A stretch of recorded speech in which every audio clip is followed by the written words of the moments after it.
Le premier enseignement que Amnesty International tire, ça veut dire qu'avec la collaboration avec les États africains entre eux, on peut mettre fin à l'impunité. Et vous savez très bien la lettre ouverte ou les points que Amnesty International a produits à la direction des Nations Unies il y a quelques mois de cela.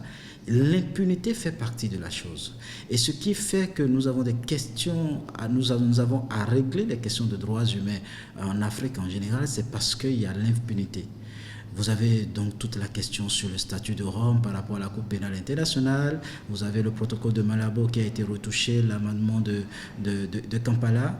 Et donc, quand vous êtes un peu dans cette crispation et qu'au milieu de ça, vous voyez que les États sont capables de collaborer, de créer des chambres spéciales pour pouvoir juger, en fait, faire juger l'un d'eux sur le sol africain, en tant qu'activiste et en tant que journaliste, donc défenseur de la liberté d'expression et des droits de l'homme, vous devez être fiers. Et je pense que c'est cet enseignement que nous tirons justement. C'est un précédent intéressant pour interpeller les chefs d'État.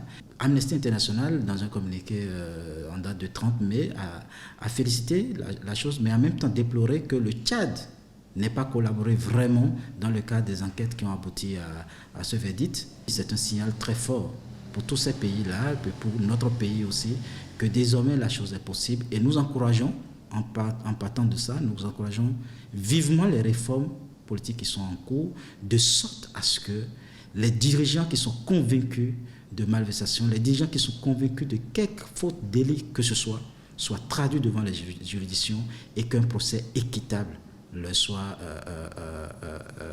accordé. Et si à l'issue de ces procès, ils doivent être punis, mais que la peine tombe et qu'ils purgent leur peine.